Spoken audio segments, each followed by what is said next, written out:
The name Stonehenge is thought to come from the Old English or Saxon word Stanhengen, which means stone hanging, because it kind of resembles what gallows looked like in the Middle Ages. You had two uprights with a crossbeam. For millennia, Stonehenge has stood as a silent witness to history. Massive stones rising from the rolling English plains, crafted by hands we may never fully understand. Some weigh as much as 70 tons. Some were dragged over 150 miles from distant Wales. How could anyone in the ancient world accomplish such a feat? People have wondered. Was it a celestial calendar? A sacred shrine? Or something even stranger? Something we've only just begun to grasp?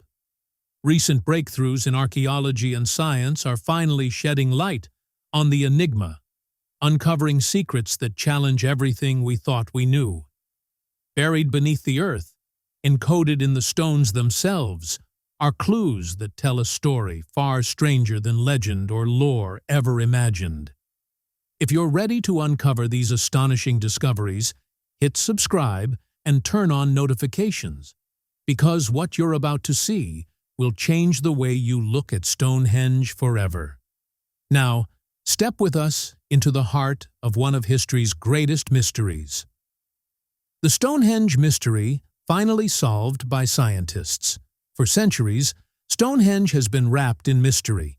Its towering stones and smaller blue stones sparking fierce debate among historians and scientists alike. But now, one of its greatest puzzles, the origin of these iconic smaller stones, may finally be solved. The spotlight is on a single rock, the Newall boulder. Unearthed about 100 years ago, this football-sized stone has divided experts for decades. Did it arrive naturally, carried by ancient glaciers from Wales? Or was it deliberately hauled by humans over 125 miles, more than 5,000 years ago? A team led by Professor Richard Biggins from Aberystwyth University decided to find out. Using advanced geochemical and microscopic analysis, they compared the Newall boulder to stones from Craig Rossi Phelan, a rocky outcrop in North Pembrokeshire, Wales. The results were striking.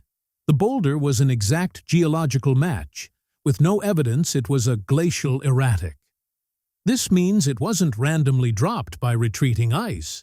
Instead, it was almost certainly moved by Neolithic people who were already quarrying stone in that Welsh location around 3000 BCE. The chemical fingerprint, identical levels of thorium and zirconium, tied the Newall boulder and other Stonehenge fragments directly to Craig Rossi Phelan. The study also uncovered that another buried stone at the site, known as Stone 32D, wasn't the spotted dolerite scientists once believed, but the same foliated rhyolite as the Newall boulder. This type of rock, with its distinctive surface rich in calcium carbonate from centuries underground in chalk soil, offers more proof that humans, not glaciers, brought it here. Moving these stones, some weighing over 3 tons, from Wales to Salisbury Plain would have been a monumental achievement.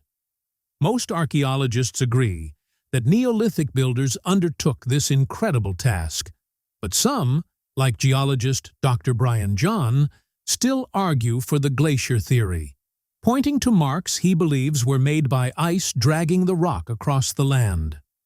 But the new research challenges that view. It suggests those marks could just as easily come from natural weathering. And perhaps the most convincing point? If glaciers had carried the stones, similar fragments would be scattered all across the plain. Yet they're found only at Stonehenge. That, the researchers say, speaks volumes. The latest research doesn't just challenge Dr. Brian John's glacier theory, it dismantles it. The team behind the study stated bluntly that his arguments have no basis in evidence and that presenting them as fact is disingenuous. Their reasoning is simple. Stonehenge itself is the proof. If the massive monument stands today, It's because Neolithic builders moved stones, some weighing up to 40 tons, into place. Unless we believe these enormous slabs just happened to be lying perfectly where they needed to be, they had to be transported, whether a few meters or hundreds of kilometers. And if ancient people could handle the Sarsens, shifting blue stones weighing 2 or 3 tons would have been far less demanding.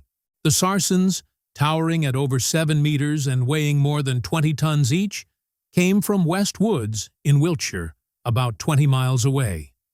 Even more astonishing, the famous altar stone was brought all the way from Scotland, a journey of nearly 470 miles. That alone proves that long-distance stone transport was possible thousands of years ago. We may never know the exact methods, but history offers clues. Indigenous communities in more recent times have moved multi-ton stones great distances using nothing more than ropes, wooden sledges, and trackways, all tools available to Stonehenge's builders. And that's part of what makes Stonehenge so remarkable.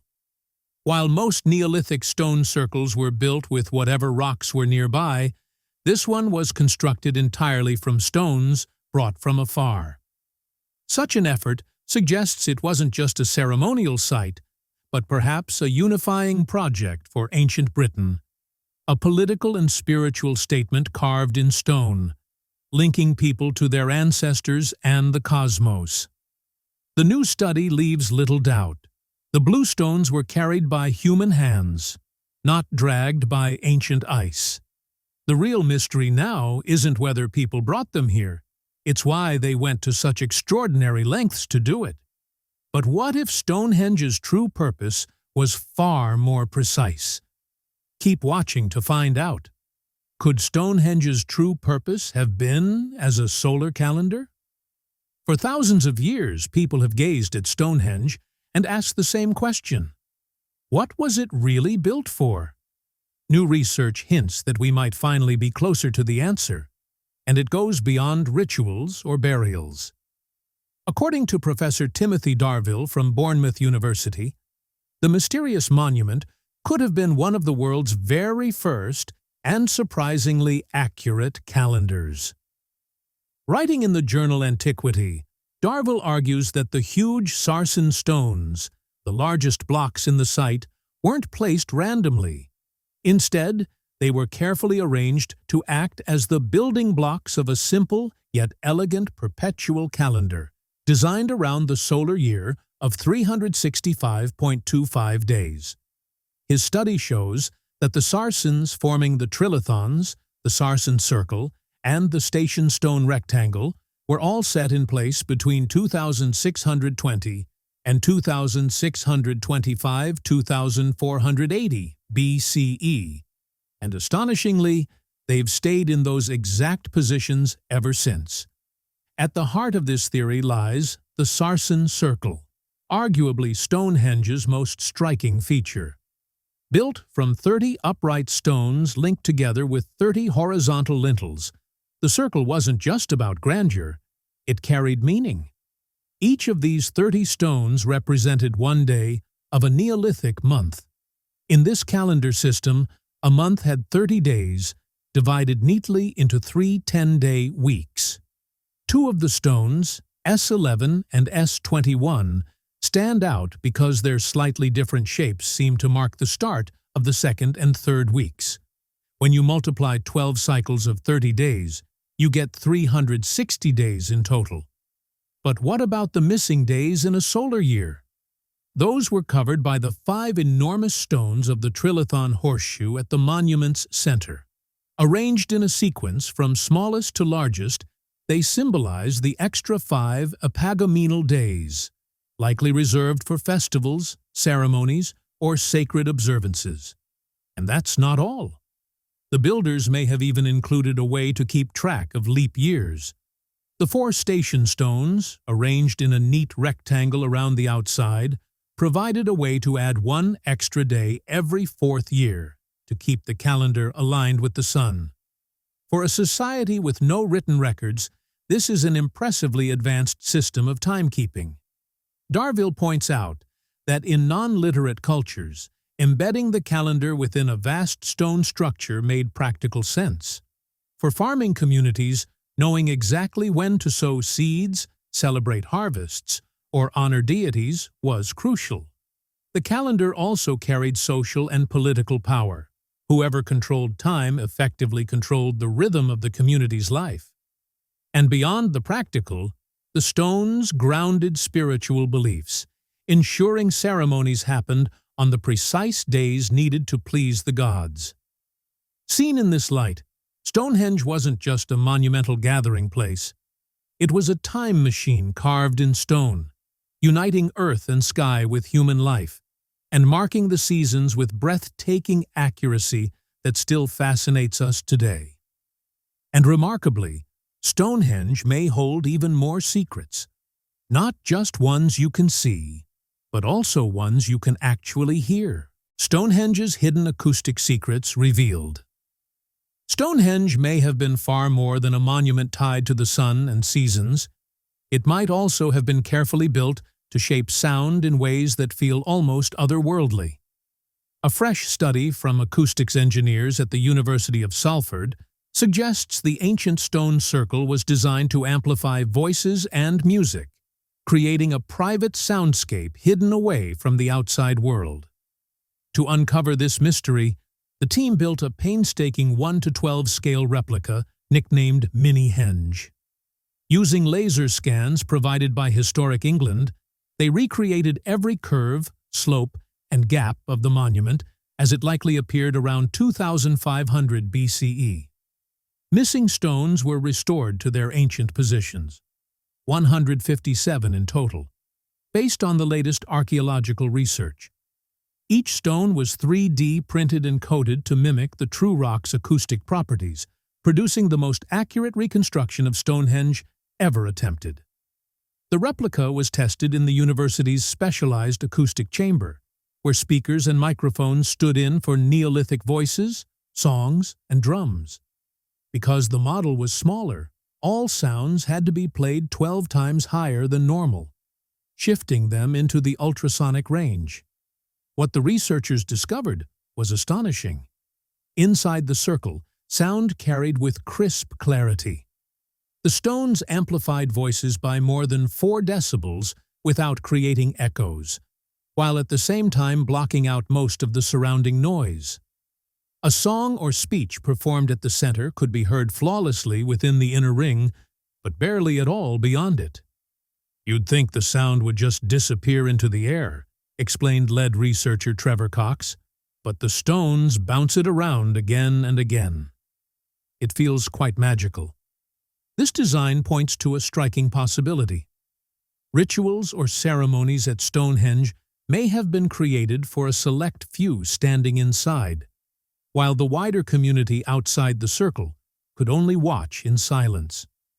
The monument's colossal size might have awed the many, but its sound was reserved for the few. When the team experimented with different stone arrangements, reflecting the fact that Stonehenge was reconfigured several times in history, they found little change in the way sound behaved. To human ears, the acoustics would have felt almost identical. This suggests that while sound clearly played a role in the experience of Stonehenge, it probably wasn't the main factor behind how the stones were originally placed. Most experts still believe astronomical alignments, tracking the movements of the sun, moon, and seasons, were the primary design principle. Yet the monument's musical qualities continue to intrigue researchers. "Stonehenge hums when the wind blows hard," says musicologist Rupert Till, who has studied its acoustic properties. Some scholars think certain smaller stones were chosen not only for how they looked or where they were found, but also for the sounds they could make. When struck, they ring with a resonant tone, almost like a giant metallic gong. In 2014, Trevor Cox suggested these ringing stones may have been used as percussion instruments during rituals. That theory gained weight in 2013, when a team from the Royal College of Art managed to play Stonehenge's stones like a massive xylophone, producing a strange, otherworldly music.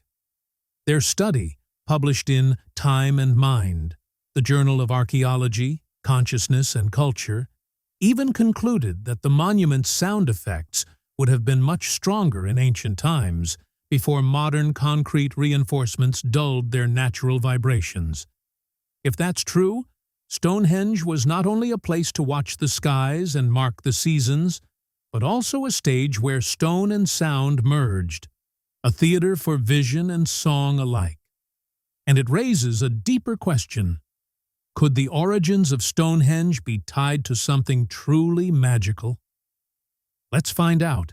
Merlin and the magical origins of Stonehenge. Long before scientists studied its stones with lasers and microscopes, Stonehenge lived in the realm of legend. And in those ancient tales, one name towered above all others.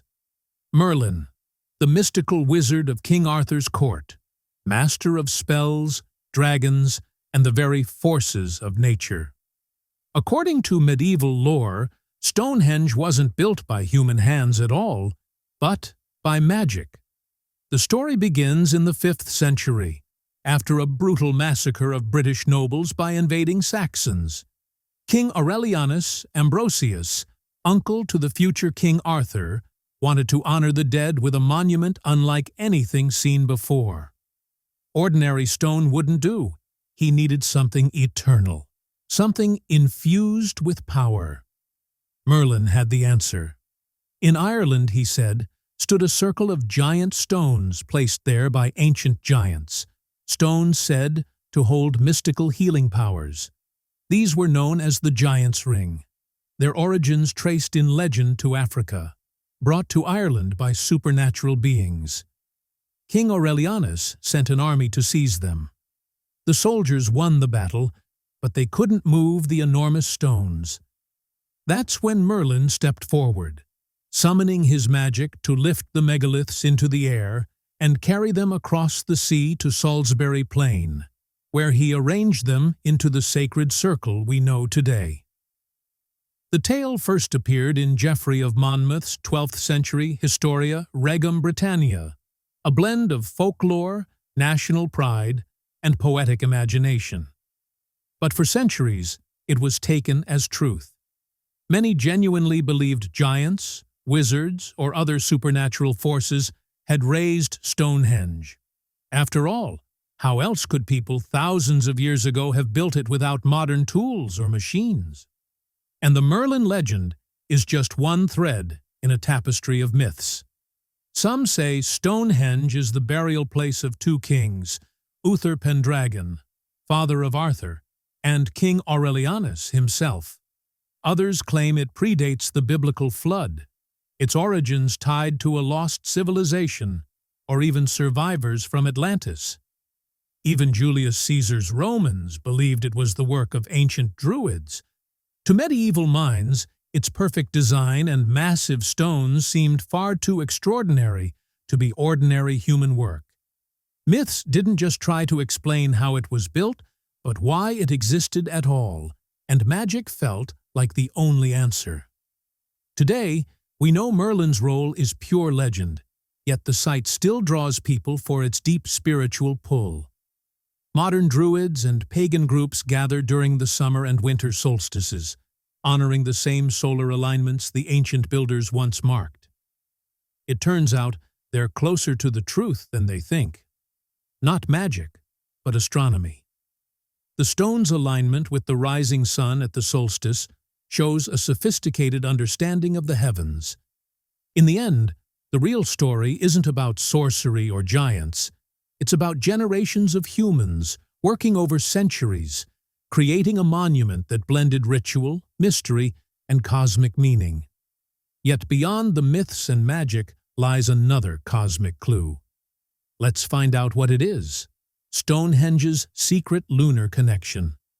For centuries, people have marveled at Stonehenge's breathtaking solar precision.